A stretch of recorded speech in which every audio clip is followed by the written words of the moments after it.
Bienvenue dans Raconte-moi Al-Qasas, une nouvelle série du podcast Coran de ton cœur qui t'accompagnera, j'espère, pendant les jours bénis de Ramadan. Moi, c'est Zainab, enseignante et éternelle étudiante du Coran, comme j'aime le dire. Prépare-toi à entrer en profonde conversation avec Surat Al-Qasas et accueillir, jour après jour, les sagesses qu'elle t'offre. Raconte-moi Al-Qasas, un grand récit parmi les récits de ton Coran et peut-être même un récit dans l'histoire de ta vie. Bismillahirrahmanirrahim. Walamma balagha ashuddahu wastawa ataynahu hukman wa ilma wa kadhalika najzil muhsinin. ودخل المدينة على حين غفلة من أهلها فوجد فيها رجلين يقتتلان هذا من شيعته وهذا من عدوه فاستغاثه الذي من شيعته على الذي من عدوه فوكزه موسى فقضى عليه قال هذا من عمل الشيطان إنه عدو مضل مبين قال رب إني ظلمت نفسي فاغفر لي فغفر له إنه هو الغفور الرحيم قال رب بما أنعمت علي فلن أكون ظهيرا للمجرمين. Et quand il eut atteint sa maturité et sa pleine formation, nous lui donnâmes la faculté de juger et une science. C'est ainsi que nous récompensons les bienfaisants. Il entra dans la ville à un moment d'inattention de ses habitants. Il y trouva deux hommes qui se battaient. L'un était de ses partisans et l'autre de ses adversaires. L'homme qui était de ses partisans l'appela au secours contre son ennemi. Moussa lui donna un coup de poing qui l'acheva. Moussa dit « Cela est l'œuvre de Shaitan. C'est vraiment un ennemi, un égareur évident. » Il dit « Rabbi, je me suis fait du tort à moi-même, pardonne-moi. » Et il lui pardonna. C'est lui vraiment le pardonneur, Ar-Rahim. Il dit « Rabbi, grâce aux bienfaits dont tu m'as comblé, jamais je ne soutiendrai les criminels. » Surat Al-Qasas, Aya 14 à 17. Assalamu alaikum wa rahmatullah. Très contente de te retrouver pour la suite de notre récit Al-Qasas. Alors on reprend à la Aya 14. Donc là on change complètement de scène. Non seulement ce n'est plus seulement un changement de scène du point de vue géographique, on ne change pas de maison, on change carrément d'époque, d'année. Donc là Moussa alayhi salam a gagné en année, a gagné en maturité, comme nous l'apprend cette Aya. Donc Allah parle de Balagha ashuddahu, il parle d'atteindre sa ashudda. Ashuddahu ici, ça vient de la racine shadada, qui signifie affermir. Et ici, ashuddahu, on parle de la pleine force de l'âge. La force, la vigueur. Quand c'est un homme, on parle de virilité, la majorité. Donc il dit walamma balagha ashuddahu wastawa. Donc il parle à la fois d'atteindre ashuddahu, donc sa pleine maturité, et aussi istawa ici, qui vient de la racine sawa, et qui signifie atteindre un développement parfait, ou être achevé. Et ici, les mufassiroun parlent du fait que Moussa alayhi salam a atteint un niveau de force physique qui était très important. Donc il était très fort physiquement, très fort mentalement, moralement, etc. C'est quelqu'un vraiment qui était complet dans son éducation. Et si tu remarques, et d'ailleurs tu as vu que je fais beaucoup de parallèles avec Surat Yusuf, parce que les deux, subhanallah, ont énormément de similitudes, et on ne peut pas s'empêcher en fait de ne pas comparer, parce que Allah subhanahu wa ta'ala réemploie parfois les mêmes phrases en fait. C'est comme Asiya, radiallahu anha, wa alayha salam, qui parle de faire de Moussa soit son fils, soit il va leur être utile. Exactement comme Al-Aziz a parlé à propos de Yusuf alayhi salam. Et ici encore, Allah, cette phrase-là qu'il dit, et quand il eut atteint sa pleine maturité, etc., jusqu'à la fin de la ayah, Eh bien, c'est exactement la même que quand il parle de Youssouf, lorsqu'il a grandi dans la maison d'Al-Aziz, il parle de lui exactement de la même façon. C'est exactement la même ayah, sauf, il y a un seul mot qui change, qui est en plus, si tu as remarqué, c'est le mot istawa. Donc quand il parle de Youssouf alayhi salam, il dit وَلَمَّا بَلَغَ أَشُدَّهُ آتَيْنَاهُ حُكْمًا وَعِلْمًا وَكَذَلِكَ نَجْزِي الْمُحْسِنِينَ. C'est exactement la même. Il dit, et quand il eut atteint sa maturité, nous lui donnâmes, donc hukman wa ilma, on va traduire ça, et c'est ainsi que nous récompensons al-muhsinin, les bienfaisants. Avec le cas de Moussa alayhi salam, il rajoute un mot, istawa. Donc lorsqu'Allah subhanahu wa ta'ala dit exactement la même chose à une nuance près, c'est parce qu'il veut qu'on remarque, et c'est parce que il veut rajouter un détail qui va nous aider pour comprendre la suite. Et ici, Allah voulait mettre en évidence la force physique de Moussa alayhi salam qui est hors pair et qui va jouer un rôle crucial dans son histoire de vie, tu vas le voir. Et rappelle-toi, Al-Qasas est là pour nous donner des détails précis, d'accord ? Si tu te rappelles de la racine de Qasas, on aura des détails, genre uniquement ceux dont on a besoin pour les leçons qu'on doit appliquer dans notre vie et qui sont dans cette sourate. D'un autre côté aussi, si on compare les deux, Youssouf alayhi salam a grandi dans un palais, comme Moussa alayhi salam aussi. Donc Youssouf alayhi salam c'était dans celui d'Al-Aziz, Moussa alayhi salam c'était dans celui de Pharaon. Sauf que Youssouf alayhi salam, dans la maison dans laquelle il a grandi, le palais dans lequel il a grandi avec Al-Aziz, là-bas il était un servant. Il était utile effectivement, mais on comprend que dans le comportement en tout cas des gens de la maison, surtout la femme d'Al-Aziz, on a compris que elle, entre les deux options que son mari lui a exposées, il lui a dit « Asa an yanfa'na aw nattakhidahu walada ». Donc il pourrait nous être utile, ou il est suffisamment bien, beau, intelligent, etc. pour que nous en fassions un fils. La suite de l'histoire, nous on a très bien compris que la femme d'Al-Aziz, elle n'en a pas fait un fils de Youssouf, vu qu'elle a cherché à le séduire et on connaît la suite de l'histoire. Donc elle l'a clairement pas pris comme un fils. Elle a plutôt pris là, entre guillemets, la première option, il peut nous être utile. D'accord ? Par rapport à son travail dans la maison, etc. et tous ses compétences. En tout cas, il n'était pas considéré comme un fils. À la différence de Moussa alayhi salam. Donc, Youssouf alayhi salam, lui, a également atteint une maturité. Il a appris dans cette maison. Mais on peut dire qu'il s'est auto-éduqué, il s'est éduqué seul. Il a appris des discussions pendant qu'il servait les gens. Al-Aziz, c'était un politicien. Du coup, il recevait des ministres des fois chez lui. Ils avaient des discussions politiques, géopolitiques, gouvernementales, etc. Donc, dans la maison, il a appris plein de choses sur les relations humaines, il a appris beaucoup de choses sur la politique, il a appris beaucoup de choses sur les êtres humains, ce qu'ils sont capables de faire, le pouvoir, la corruption. Il a appris beaucoup de choses dedans.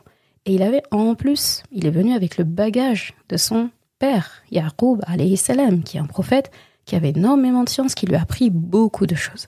Donc, Youssouf alayhi salam, c'est comme ça qu'il s'est éduqué. Donc, il a atteint une maturité, mais en s'auto-éduquant, avec l'aide d'Allah.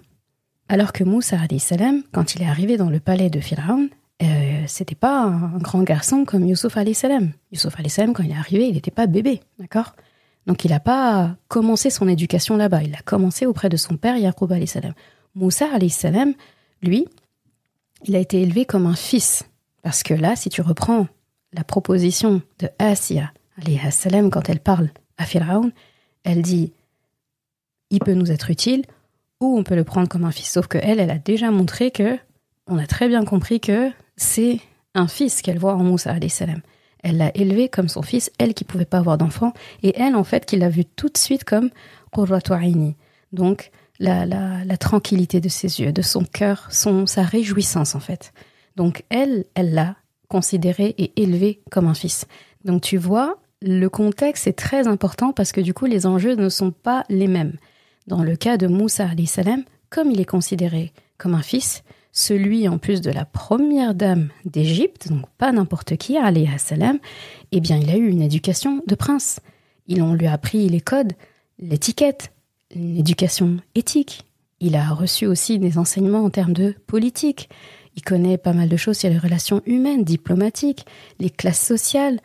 Il a appris beaucoup de choses sûrement sur la littérature, le sport, la santé, etc. Donc, il a eu une éducation très, très poussée. L'éducation qu'on donne aux gens haut placés. Donc, c'est pas la même chose. Et en plus de ça, il était éduqué en plus par une grande dame. Et il avait aussi, en même temps, sa propre mère aussi.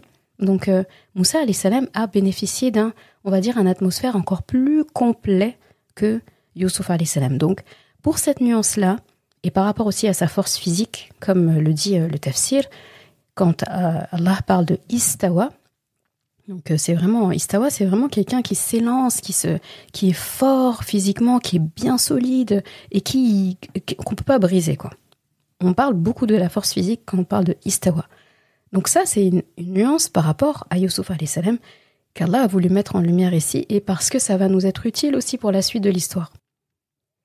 Et dans les deux cas, que ce soit pour Youssouf alayhi salam que pour Moussa alayhi salam, Allah parle de ce qu'il leur a donné quand ils ont atteint ce niveau-là. Il dit « hukman wa ilma ».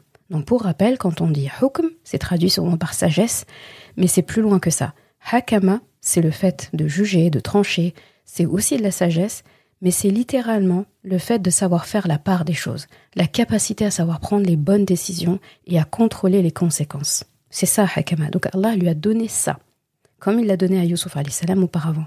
Et il leur a en plus donné la science, ilman, une science.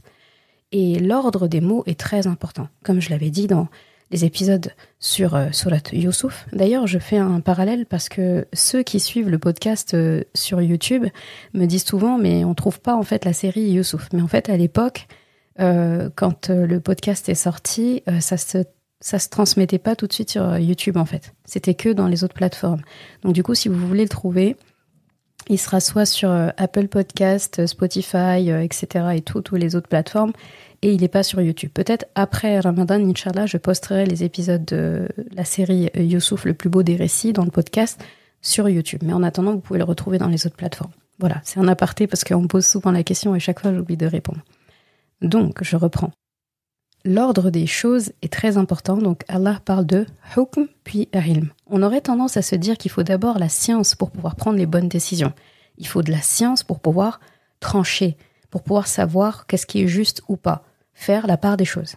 Sauf qu'Allah, en parlant de d'abord la capacité de savoir prendre les bonnes décisions, faire la part des choses avant la science, le fait d'acquérir la science, c'est pour nous montrer, parce que là, il parle de deux personnes qui sont jeunes et qui ont grandi, mais qui sont encore dans un âge, voilà, l'âge de la... Ce sont des jeunes adultes, voilà, c'est ça que je voulais dire. Ce sont des jeunes adultes. Eh bien, en insistant en fait par rapport à cet ordre-là, Allah est en train de nous dire que dans leur cas, que ce soit pour Youssouf alayhi salam que pour Moussa alayhi salam, acquérir ce hukm était plus important dans un premier temps que d'acquérir la science. Et ça nous apprend en fait que le plus important, ce n'est pas d'acquérir, d'accumuler de la science, mais c'est plus d'avoir de la sagesse, la capacité de prendre les bonnes décisions, faire la part des choses. C'est bien plus important pour quelqu'un de jeune, d'accord, pour un jeune adulte, comme beaucoup dans notre communauté, que d'acquérir et d'accumuler de la science. Et la science aussi est importante pour que on prenne les décisions correctement. Et enfin, par rapport à cette ayah, si tu te rappelles pour Youssouf alayhi salam, quand Allah a dit ça, donc quand il a parlé du fait qu'il ait atteint la maturité, qu'il lui a donné hukman wa ilma, et que c'est ainsi qu'on récompense al-muhsinin, les bienfaisants, ça aussi c'est un appel pour nous dire que celui qui fait l'effort d'apprendre à se maîtriser, qui fait l'effort d'apprendre la science, eh bien, peut s'inscrire dans la bienfaisance comme Allah l'a accordé à ces deux illustres personnes. Et on a compris, en tout cas, on se rappelle que pour Youssouf alayhi salam, après cette ayah-là, eh bien, Youssouf alayhi salam a été éprouvé avec la femme d'Al-Aziz qui a essayé de le séduire. Et tout ce qui en est suivi, la prison, etc., il a vraiment traversé des périodes difficiles par rapport à ça. Et donc, on peut s'attendre à la même chose pour Moussa alayhi salam. Passons à la ayah suivante, ayah 15, où là, Moussa alayhi salam marche dans la ville. Donc il entre dans la ville à un moment d'inattention, il trouve deux hommes qui se battent, qui se disputent, d'égal à égal, et donc l'un est parmi ses partisans, l'autre jusqu'à la fin de la ayah. Et là, j'ai envie de dire, on avait raison de penser que Moussa alayhi salam va être éprouvé, parce que il fait face à son premier grand défi depuis le début de la sourate, en tout cas en tant que personne, en tant qu'adulte. Et donc là, cette ayah nous dit que Moussa alayhi salam arrive, donc il dit ala hini raflati min ahliha. Donc il arrive dans la ville. C'est très important, Allah parle de Medina, donc une ville quand il parle de ce type de ville-là, c'est vraiment là où c'est le centre, en fait, où il y a tout le monde. Vraiment, si tu prends une ville, c'est vraiment là. C'est comme Paris, en fait. C'est là où il y a plein d'activités. C'est le centre-ville, quoi. Voilà. C'est vraiment le centre-ville. Là où, voilà, il y a des activités, les gens se réunissent, il y a de la vie, en tout cas. Il y a du trafic dans cette ville-là. Et donc, Moussa, alayhi salam, Allah précise qu'il va en pleine ville. D'accord, alors que le palais est plutôt en retrait. Le palais, il est pas, le palais, c'est pas là où les gens ils vont au marché, etc. On trouve pas le palais à côté du marché. Donc Moussa alayhi salam, il va dans la ville là où il y a les gens. Il quitte le palais, d'accord. Donc le palais est de l'autre côté là-bas. Et lui, sur son temps libre, il choisit spécifiquement un moment où il n'y a pas de trafic. Donc le moment où les gens sont au repos. Donc là, il y a plusieurs narrations par rapport à ça. Soit c'était très très très tôt le matin. Soit c'était à une période entre l'après-midi, début d'après-midi, où il fait très chaud, personne n'est dehors, etc. Mais vraiment, c'était un moment où c'était désert. Il n'y avait vraiment pas de trafic. D'accord ? Et Moussa alayhi salam avait l'habitude de parcourir comme ça le centre-ville à un moment où il n'y avait personne. Et il y allait vraiment très discrètement. Voilà, faut imaginer comme s'il portait une cape et tout, il se couvrait. Il voulait vraiment y aller incognito et être anonyme. Qu'on ne le reconnaisse pas comme un prince, en tout cas. Et donc, il aimait sillonner comme ça pour prendre la température, voir qui avait besoin, aider les gens de son peuple. Hein. Donc, il était très touché, comme sa mère adoptive, Asiya, alayha salam, qui était très au fait et très préoccupée par ce qui se passait dans le peuple et tout. Et donc, lui, c'était pareil, en fait. Et en plus, il sait que c'est les gens de son peuple, en fait. Il connaît très bien son identité, son origine, sa culture, sa religion. Et donc, il se souciait du sort de Banu Israël et il allait régulièrement voir comment ils étaient, comment ça allait, et quand il pouvait aider, il le faisait. Donc il ne se reposait pas comme des princes le font sur du temps libre. Voilà, ils jouent, ils s'amusent, ils font des sports, ils font des réunions mondaines, des fêtes, etc. Bah non. Lui, quand il avait du temps libre, il allait aider les gens. Et donc là, dans une rue déserte, il trouve une scène, 2 personnes qui se battent. C'est très important de voir qu'Allah subhanahu wa ta'ala dit « Yaqtatilan » qui se battaient. Là, il ne parle pas de un. S'il avait parlé en fait de l'Égyptien copte qui brutalisait ou bien qui torturait celui de Banu Israël, eh bien, il y aurait plutôt l'autre essaie de le tuer, quoi. Mais là, il dit « Yaqtatilan », c'est-à-dire là, ici, Allah les met d'égal à égal. C'est 2 hommes qui se disputent. Il se trouve que un est un Égyptien copte et l'autre fait partie de Banu Israël. Et regarde, il y a un mot qui revient, qu'on connaissait, le mot « shi'a », qui est le singulier de « shi'a », quand Allah parlait de Pharaon qui divisait les gens en shi'a, d'accord ? Donc il divisait les gens en tribus, on va dire en parties, en groupes. Ici, Allah reprend le même terme en disant « hadha min shi'atihi wa hadha min adouih ». Donc l'un fait partie de sa shi'a, donc était un partisan de Moussa alayhi salam, dans le sens c'est son co-religionnaire, il est aussi de sa culture ethnique. Et l'autre fait partie de, il dit adouihi, donc fait partie de la culture, de la shi'a de son ennemi, donc de la même shi'a que Pharaon, d'accord ? Le fait qu'Allah précise à quelle shi'a appartient Moussa alayhi salam, je trouve, est fascinant.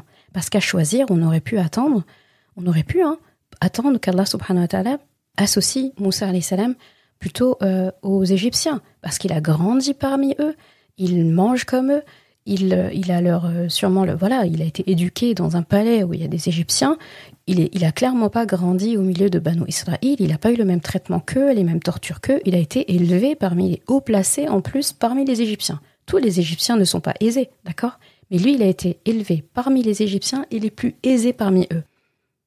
Mais Moussa alayhi salam, et c'est très important, ici Allah nous a dit dans cette sourate qu'il allait parler bil-haq, avec exactitude, et dire la réalité des choses sans rien laisser comme doute ou quoi que ce soit. Et donc, Moussa alayhi salam ne partage pas leur idée, il ne partage pas leur pensée, il ne partage certainement pas la même origine et la même religion que les Égyptiens coptes, d'accord ? Donc, en précisant ça, peut-être qu'Allah voulait qu'on comprenne que les Égyptiens coptes non plus ne considérait pas Moussa alayhi salam comme un des leurs. Il le voyait juste comme quelqu'un qui avait la protection diplomatique de Pharaon et la protection maternelle et aussi diplomatique de sa femme, Asiya alayhi salam. Et on a compris que pour Asiya, d'accord, Moussa alayhi salam, on ne touche pas, c'est vraiment pas touche, c'est mon fils, laissez-le. Donc il avait vraiment une grande protection. Donc qui pouvait quelque chose contre lui? Mais ça ne veut pas dire que les gens n'avaient pas de messe basse, ça ne veut pas dire que les Égyptiens le portaient dans leur cœur, ça ne veut pas dire que justement ils ne le détestaient pas. Peut-être qu'ils avaient une dent contre lui. Ils vont éternellement le regarder en fait comme ce fils d'Israël, donc de Banu Israël, qui a réussi à s'échapper, qui a gagné les faveurs de Pharaon, qui a gagné le cœur de la première dame, et on n'y peut rien, ça nous énerve un petit peu, mais tout le monde était au courant en fait. En tout cas, les Égyptiens savent que Moussa alayhi salam, c'était pas un scoop en fait. Les gens savent que Moussa alayhi salam est un fils de Banu Israël, qui n'est pas égyptien d'origine, d'accord?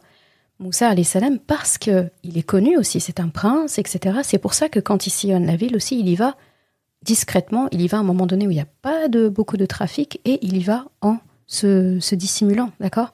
Donc de cette façon, ni le copte égyptien, ni cet homme de Banu Israël ne pouvaient savoir qui il était.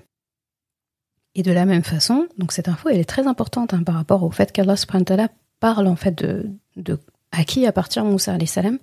Et bien de la même façon, les gens de son peuple, Banu Israël, quand ils entendaient parler de Moussa ou le croisaient, en tout cas arrivaient à voir qui il était, ils devaient aussi avoir l'impression, quand ils le voient, même s'ils ne savent pas son nom ou son prénom, juste avec ses traits physiques, etc., ils pouvaient deviner que c'était quelqu'un de chez nous. Parce que les traits d'un peuple, d'une ethnie, se reconnaissent les uns les autres. D'ailleurs, j'ai trouvé intéressant de te partager une parole de notre prophète sallallahu alayhi wa sallam. Donc notre prophète nous a donné une belle description de son frère, d'avant, Moussa alayhi salam. Sur le plan moral, Abu Huraira radiallahu anhu nous relate que Rasulullah sallallahu alayhi wa sallam a dit: Moussa était un homme timide et pudique. Du fait de sa pudeur, on ne voyait quasiment rien apparaître de sa peau. J'ai trouvé très intéressant d'avoir ce détail-là, et ça va nous aider aussi par la suite. Et sur le plan physique, c'est Ibn Abbas, donc le cousin du prophète sallallahu alayhi wa sallam, donc Ibn Abbas, très haut niveau, mashallah, au niveau des hadiths et au niveau de l'exégèse du Coran, il a dit que le prophète sallallahu alayhi wa sallam a mentionné le temps où il était monté aux cieux, quand il avait fait le voyage nocturne, et donc il a croisé Moussa dans les 7 cieux, et c'est à cette occasion-là quand il a reçu la prescription de la prière, il avait croisé Moussa alayhi salam, et c'est lui qui lui avait dit retourne voir ton Rabb, les gens ne prieront pas, ne feront pas 50 prières. Donc on savait que c'était 50 prières, et chaque fois Rasulullah retournait vers Allah, qui diminuait, jusqu'à arriver à 5. C'est pour ça que lorsque nous faisons nos 5 prières, nous avons la récompense de 50, parce que c'était à la base 50 prières. Ça, c'est bien de le rappeler aussi. Et donc, il a dit, le prophète sallallahu alayhi wa sallam, Moussa était noir de peau, et il était géant, aux cheveux crépus, comme s'il était de la tribu de Shanoua. Et Shanoua, c'était une tribu arabe noire d'Arabie. C'est le hadith 239 que tu trouveras dans Sahih Muslim. J'ai trouvé ça très intéressant de mentionner ça aussi, parce que ça va nous aider à la suite. La couleur de peau du prophète Moussa alayhi salam, c'est un hadith authentique, va nous aider parmi les miracles qu'Allah subhanahu wa ta'ala lui a donnés quand il va retourner voir Pharaon plus tard. D'accord ? Je spoile pas, mais c'est intéressant d'avoir ça en tête. Et d'ailleurs, il y a pas mal de hadiths où Rasulullah sallallahu alayhi wa sallam décrit physiquement des prophètes avant lui. Par exemple, quand il parle de Ibrahim alayhi salam, eh bien pour le décrire, il dit que de toute sa descendance, je suis celui qui lui ressemble le plus. Donc il dit qu'il est celui qui ressemble le plus à son grand-père Ibrahim alayhi salam. Il décrit aussi Isa alayhi salam, donc le fils de Maryam alayhi salam, comme étant un peu rougeau. Donc il disait rougeau, donc il tirait un peu vers le rouge. C'était quelqu'un qui avait le teint un peu comme quelqu'un qui rougit, quoi. Il disait comme s'il venait de sortir du bain, donc d'un hammam chaud, d'accord. Donc il y a pas mal de prophètes comme ça qu'il décrit. Et Moussa alayhi salam, donc il le décrit par rapport à sa peau. Et la version en arabe, en fait, est très intéressante parce qu'on apprend ici quelque chose que j'avais déjà dit aussi dans un podcast. Quand il parle de Moussa alayhi salam, pour sa couleur de peau, il dit Moussa ibn Imran, donc son père s'appelait Imran, alayhi salam, rajulun Adam, donc Adamun. Donc Adam ici, c'est pas le prénom Adam. Adam ici veut dire noir, brun foncé. Donc si tu le savais pas, Adam veut dire celui dont la couleur de peau, son teint tire vers le brun foncé. Donc là aussi, c'est très intéressant de revenir à l'origine. Adam alayhi salam était foncé de peau. Le premier homme, papa Adam alayhi salam, était très foncé de peau. Et c'est pas étonnant parce qu'il a été créé par Allah à partir d'argile, de poignées d'argile de couleurs différentes. Et il suffit juste de regarder la physique, d'accord ? Tous ces enfants, en fait, finalement, avaient des teints différents et ils se sont répartis sur la Terre. Et aujourd'hui, je pense que au niveau des teintes, on a de tout, hein, d'accord ? C'est pour ça que quand je parle de la couleur de peau de quelqu'un, j'aime bien dire que c'est une teinte d'argile parmi tant d'autres, d'accord ? Et donc, au niveau physique, chimie, c'est très logique, en fait, que le premier homme soit foncé. Parce que comment on peut créer des couleurs différentes en partant d'une couleur claire ? À partir du blanc, c'est un peu compliqué de créer plusieurs couleurs. Alors que quand tu pars en fait d'une couleur foncée, en la diluant en fait avec une autre couleur, eh bien tu as plein de teintes, d'accord ? Donc c'est tout à fait logique qu'avec tout le mélange en fait de ces argiles-là, il y ait une couleur foncée. Et au fur et à mesure des générations, il y en a qui vont garder le teint foncé, il y en a qui vont être plus clairs, il y en a qui vont tirer vers le rouge, il y en a qui vont tirer vers le jaune, il y en a qui vont tirer vers autre chose. Et c'est trop beau. Et c'est comme dans Surat Ar-Rum, où Allah subhanahu wa ta'ala dit qu'il y a dans la diversité de vos couleurs de peau et dans la diversité de vos langues, ce que vous parlez, des signes. Donc des signes d'Allah. Donc c'est vraiment magnifique comment le Coran unit en fait toute cette diversité autour des enfants de Adam alayhi salam, de papa Adam alayhi salam.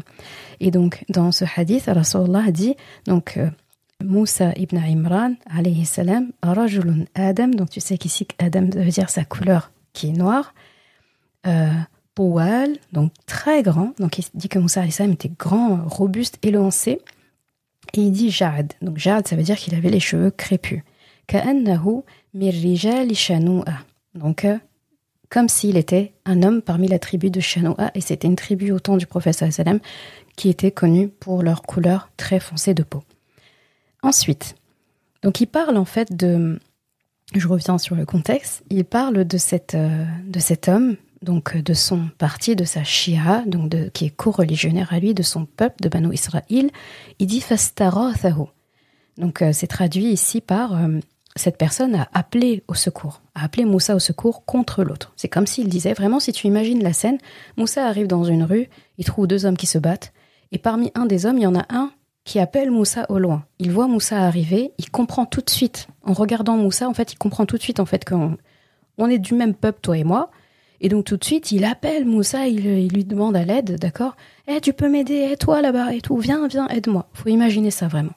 Et le verbe qu'Allah emploie pour dire qu'il l'a appelé à l'aide est assez fascinant, assez intéressant. D'accord ? Il dit fastarathahu. Istaratha, ça vient de la racine ra-yatha, et raïs, ça veut dire aussi pluie, al-raïs. Et al-raïs, parce qu'il y a un autre mot pour dire la pluie, al-matar, comme tu connais. Al-matar veut dire la pluie. Quand Allah emploie un autre verbe, un autre mot pour dire un mot qui pourrait ressembler, c'est qu'il y a une nuance. Quand on parle de raïs, on ne parle pas de n'importe quelle pluie, on parle d'une pluie qui arrive après une période de sécheresse, d'accord ? Si cette pluie, en gros, elle n'arrive pas à temps, eh ben, le cas, il est critique. Il faut imaginer un agriculteur qui attend cette pluie. Cette pluie qu'il attend, quand elle arrive, on l'appelle al-raïs. Parce que sinon, ses récoltes vont être abîmées, etc. et tout. Et donc, istaratha, ça veut dire le fait de demander à être arrosé, à être abreuvé. Bon, on est d'accord que cet homme-là, il n'est pas en train de dire à Moussa alayhi salam, aide-moi à boire, arrose-moi de pluie. On est d'accord que c'est pas ça. Donc, dans le sens littéral, istaratha, comme cet homme a fait, c'est le fait de demander de l'aide à un moment critique. Et qu'en gros, c'est une question de vie ou de mort. Si tu ne m'aides pas, c'est fini pour moi. Donc déjà, l'appel à l'aide que Moussa alayhi salam reçoit réveille en lui ce besoin justement de sauver. D'accord ? Donc cet homme, il est intelligent. Il voit Moussa, il l'a jamais vu. Enfin, il croise cet homme, il sait pas que c'est Moussa, alayhi salam. Donc il voit, tout de suite, il appelle. Viens m'aider, tu vois. C'est exactement ce qui se passe. Et Moussa alayhi salam, donc de son côté, il faut se mettre donc la caméra, on a la vue de Moussa alayhi salam. Tantôt on a la vue de cet homme de Banu Israël quand il l'appelle, et tantôt on a la vue de Moussa alayhi salam. Moussa alayhi salam, il arrive, lui, il demande qu'à aider, il est là justement pour vérifier l'état de son peuple. Et là, il trouve cette scène-là. Et cet homme l'appelle à l'aide. Et il a l'air, voilà, la personne qui a tendance à appeler à l'aide comme ça, même si on ne sait pas trop ce qui se passe, on a tendance à vouloir la défendre. Et l'autre, il parle pas trop, il se plaint, il continue de se battre. Et donc, Moussa alayhi salam, il s'est dit que c'était une situation habituelle. C'est comme d'habitude, encore un copte égyptien qui brutalise, tyrannise, martyrise encore des gens de mon peuple, etc. C'est toujours la même scène, en fait. On a tellement l'habitude de voir ça. C'est une scène typique, en fait. Donc, qu'est-ce qu'Allah dit ? Il dit que « Fawakazahu Moussa ». Donc, Moussa lui a asséné un coup. Wakaza, c'est le fait de repousser quelqu'un à coups de poing et en visant la poitrine, d'accord ? Donc, c'est pas n'importe quel coup de poing, c'est un coup de poing qui met KO. Et d'ailleurs, il répète, et ça veut dire aussi percer. Donc, ça veut dire vraiment, c'est pas juste une tape, en fait. C'est vraiment le coup de poing très fort. Et après, il dit « Faqada alay ». Qada, c'est le fait de juger, de trancher, etc. Donc, c'est comme si, ici, c'est traduit par l'achever. Mais si tu veux vraiment le sens littéral, c'est comme s'il disait il a classé le dossier de cet homme. Il n'était plus de ce monde, c'est fini. Il lui a rangé son dossier, en fait. Donc ça veut dire vraiment c'est achevé. Et Moussa alayhi salam, bien entendu, comme tu l'imagines bien, il n'avait pas la volonté de tuer cet homme. Il voulait juste l'écarter, il voulait le repousser. Il a vraiment poussé, c'était un coup de poing pour le pousser, en fait. C'était pas pour le tuer, se battre ou quoi que ce soit. Il était en train de défendre l'autre. Et là, tout de suite, ce que Moussa alayhi salam fait, il faut imaginer que pendant ce temps, l'autre, il a pris la fuite. Lui aussi, il était tellement choqué. Imagine, t'appelles quelqu'un à l'aide, etc. Et la personne vient, et toi, tu lui dis pas de tuer, tu dis juste « aide-moi ». Et la personne vient, pour t'aider, elle tue la personne avec qui tu t'es disputé. Est-ce que tu restes debout ici ? T'as peur déjà que tu sois mêlé à tout ça, donc en fait, tu te dis « mince, mais il l'a tué !» Mais qui lui a dit de le tuer ? Et oui, il est parti. Et Moussa alayhi salam, il se retrouve devant cette situation. Alors, mettons-nous à sa place aussi. C'est une situation hyper difficile. C'est éprouvant. Là, on a beaucoup de peine pour Moussa alayhi salam. Nous, on est de son côté, donc forcément, c'est notre héros de l'histoire. Donc, on va vers lui. Et en plus, on sait que c'est un prophète, un homme pieux. Donc, Moussa alayhi salam, il est meurtri, en fait. Il se dit, mais c'est pas du tout ce qu'il espérait. Donc là, tout de suite, ce qu'il dit, c'est « Hada min amali shaytan ». Il dit que ça, c'est une œuvre de shaytan. Innahu, il dit adouun mudillun mubin. D'accord ? Donc il décrit vraiment Iblis, shaytan, comme étant un ennemi, en fait. Il dit il est un adou, ça suffisait déjà de dire ça. Il est un ennemi. Mudillun, il égare, c'est un égareur. Mubin, c'est évident. C'est vraiment son œuvre. Mais regarde quand même comment il parle. Pourquoi il parle il dit que c'est parmi les choses que shaytan fait. Il dit pas c'est shaytan qui a fait ça. Innahu min amali shaytan. Ça fait partie des choses. En gros, ça ressemble à la signature de shaytan. Il s'en veut, en fait, parce qu'il dit il n'est pas fier, en fait, d'avoir tué quelqu'un qu'il estimait être tyrannique, en fait. Il aurait pu, en fait, se dire, être fier et de se dire, j'ai tué quelqu'un qui faisait du mal, de toute façon. Non. Il s'en veut parce qu'il se dit, il sait déjà qu'il y aura des conséquences à ça. Il a compris, en fait, que c'était grave ce qui venait se passer. Si ça venait à se savoir, ça va être très compliqué pour lui. Il se dit aussi, j'aurais dû juste le retenir, en fait. Avec ma force, je pouvais le retenir, pas le taper, pas le pousser. J'aurais juste pu le retenir de se battre avec l'autre, en fait. J'aurais dû demander des comptes, j'aurais dû essayer de comprendre qu'est-ce qui se passe, en fait. Vous vous disputez pourquoi ? Vous vous battez pourquoi ? Mais en fait, Moussa alayhi salam n'a même pas discuté. Il est parti lui asséner un coup. Il a estimé que cet homme-là était forcément fautif. Et Moussa alayhi salam ne s'est pas amendé de son geste. Il n'a pas dit non, c'est shaytan, c'est pas moi, et il est passé à autre chose. Non. Il a demandé pardon à Allah, comme son ancêtre, papa Adam alayhi salam, l'avait fait quand il a mangé de cet arbre qu'Allah lui avait défendu de faire. La première chose qu'il a fait, c'est de demander pardon, de reconnaître. Et d'ailleurs, ça nous amène à la ayah suivante, où il emploie la même tournure que son papa Adam auparavant. Il dit « Je me suis fait du tort à moi-même ». « Rabbi », c'est très important les mots ici. D'ailleurs, d'abord, il se tourne vers Allah, le seul qui peut quelque chose dans son cas. « Rabbi ». Ensuite, il admet l'injustice qu'il a commis vis-à-vis de lui-même. Il nous apprend en fait que quand on fait du mal comme ça, on se fait de l'injustice d'abord à soi-même, avant même de le faire aux autres en réalité. Parce qu'on va rendre des comptes en fait. Donc on fait du mal, en fait on commence par soi, en se faisant du mal, et en faisant du mal aux autres. Donc d'abord, Rabbi. Ensuite, il admet, Zalamtu nafsi, j'ai été injuste envers moi-même. Puis ensuite, il demande pardon. Farfilli. Et Allah lui a pardonné. Et c'est quelque chose c'est un sentiment en fait de lui avoir pardonné qu'il a déposé dans son cœur comme justement avoir été pardonné. C'est quelque chose qu'Allah a donné à ses prophètes en fait. Parce qu'on pourrait se dire, mais Allah lui a pardonné. Comment on sait qu'Allah lui a pardonné? Comment lui, il sait qu'Allah lui a pardonné? C'est quelque chose qu'Allah a placé dans son cœur, comme une sorte de révélation, une sakina en fait, qui lui laisse penser que oui, tu as été pardonné. Et note que ce passage d'aujourd'hui, eh bien, c'est la première fois dans la sourate que Moussa alayhi salam s'exprime. Et ici, dans cette ayah, c'est la première fois qu'il s'adresse à Allah. Et comme tu te rappelles, Moussa alayhi salam est de la religion de Banu Israël, qui étaient les musulmans de l'époque. Donc il croit en Allah, il connaît Allah comme étant Rabbul Alamin, mais il ne sait pas encore qu'il est prophète. La ayah 17, qui va être notre dernière ayah d'aujourd'hui, il dit « Rabbi, bima an'amta, alayya falan akuna zahira lil mujrimin » Donc il prend un serment ici, il dit « Rabbi, grâce au bienfait dont tu m'as comblé, jamais je ne soutiendrai les criminels. » La réponse de Moussa alayhi salam montre qu'Allah lui a effectivement pardonné. Et il parle de ce pardon comme faisant partie des nombreux bienfaits qu'Allah lui a donnés. Il promet de ne plus défendre les criminels. Ici, c'est très important cette ayah-là, parce qu'ici, quand il parle des criminels, il parle clairement pas du copte égyptien, vu qu'en fait, il dit qu'il ne le défend pas. Et lui, il l'a pas défendu, il l'a tué. Donc c'est l'autre qu'il défendait. Donc indirectement, on voit que Moussa alayhi salam assimile cet homme de Banu Israël qui est censé être de son peuple, donc de sa religion, de son côté, son partisan, il assimile cet homme-là à un criminel, sans dire vraiment qu'il était un criminel. Et en plus, il a pris la fuite après l'incident. Donc indirectement, Moussa alayhi salam nous apprend une grande leçon ici. Il parle du danger de stéréotyper.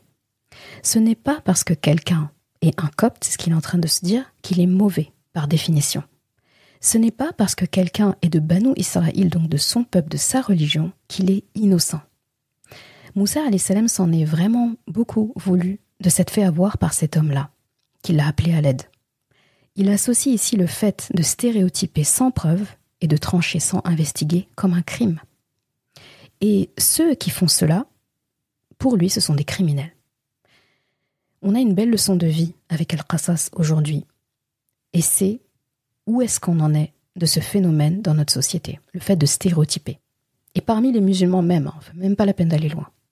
Le fait même de dire d'un peuple quelque chose quand on voit un des gens de ce peuple faire quelque chose est gravissime. Ah oui, mais c'est un Égyptien, tous les Égyptiens sont comme ça. Ah, ça m'étonne pas, tous les Maliens font comme si. C'est un Algérien, c'est les Algériens, ça c'est typique. Ah, mais c'est un Portugais, tu t'attendais à quoi? Tu vois ce genre de phrase? Et tu remarqueras que par respect, je ne mentionne pas les stéréotypes de ces cultures-là que je viens de citer. Je vais pas te dire c'est un Égyptien, donc il fait ça, c'est typique. Je me prends même pas la peine de mentionner ça. Exprès, en fait, par respect, et aussi parce que je viens de citer quand même une ayah qui parle de ça, et parce que c'est du n'importe quoi. Et je viens de t'expliquer une ayah qui nous enjoint à cesser ces bêtises de stéréotypes. Qu'Allah nous guide. On devrait tous faire comme Moussa alayhi salam et se répéter régulièrement comme lui l'a dit. Donc les phrases des prophètes sont très importantes à intégrer et à garder. فَلَنْ أَكُونَ ظَهِيرًا لِلْمُجْرِمِينَ رَبِّ فَلَنْ أَكُونَ ظَهِيرًا لِلْمُجْرِمِينَ. C'est très important. Donc jamais je ne soutiendrai les criminels. Donc je ne serai pas. Zahiran, c'est vraiment défendre en fait. Zahiran, ça vient de zahr, qui signifie dos. En gros, je vais pas défendre les gens. Je vais pas servir de bouclier. Je vais pas servir de défenseur. Je ne vais pas porter sur mon dos les criminels. Et ici, il associe le crime. Le crime, il y en a plusieurs formes.